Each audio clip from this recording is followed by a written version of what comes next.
A gente diz que não dá para comentar, né, Zé Eduardo, porque toda semana a gente vem aqui e sempre tem um fato novo, né, um factoide dessa natureza, uma espetacularização do absurdo. Mas a gente precisa comentar porque é Bolsonaro que governa o Brasil, né? E ele fez esse estardalhaço todo, Zé Eduardo, na verdade vem fazendo há algumas semanas, mas nos últimos dias ele vinha agitando muito a ideia dessa live da última quinta, de ontem, em que ele dizia que ia trazer as provas que demonstrariam que a eleição de 2018 foi fraudada, porque ele alega que ele venceu no primeiro turno, e que mais do que isso, que as eleições de 2014, aquela que Dilma ganhou contra Aécio Neves, também foram fraudadas. E o que Bolsonaro fez foi requentar velhas fake news que já foram desmentidas.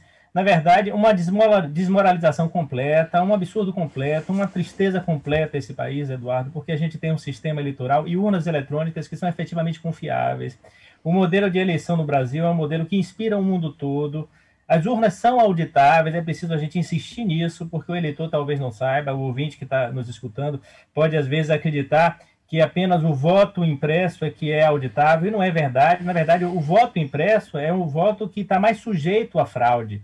Né? Você lembra, todos nós lembramos, as pessoas que têm alguma memória ou que estudam um pouco de história sabem o quanto as eleições do Brasil foram fraudadas desde sempre, né? E quantas disputas no TSE ou nos TRS, nos Tribunais Regionais Eleitorais, em função de contagem de votos que não eram aceitas, urnas impugnadas, votos que tinham sido enxertados. Né? A propósito disso, Zé Eduardo, a certa altura, na década de 80, o próprio Bolsonaro foi beneficiado por votos que foram enxertados numa urna no nome dele, né?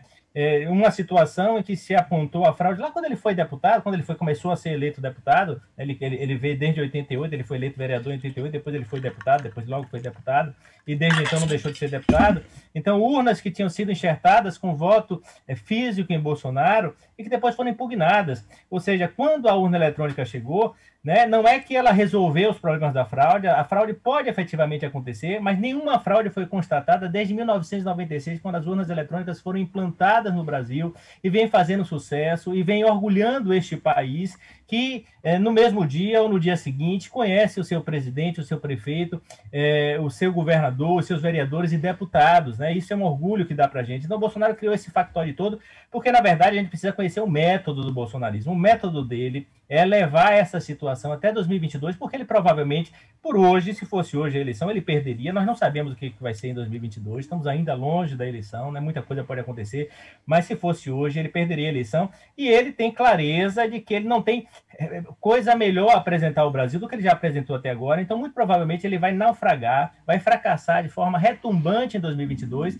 ele quer criar uma situação de caos, né? Ele quer criar uma situação de caos para poder usar esse caos em seu benefício, né? E possivelmente na perspectiva de se manter no poder através de um golpe, porque ele vem acalentando esse golpe há algum tempo. Então é lamentável que isso aconteça. Eu acho que o Brasil, de uma vez por todas, tem que sepultar essa ideia de que as urnas não são auditáveis, de que há provas de que houve fraude, porque tudo isso é mentira. Não há outra coisa a gente dizer senão que Bolsonaro mentiu mais uma vez e, mentindo mais uma vez, comete crime contra o país, crime de responsabilidade, e que deveria ser punido em função do crime que ele cometeu neste caso e em tantos outros.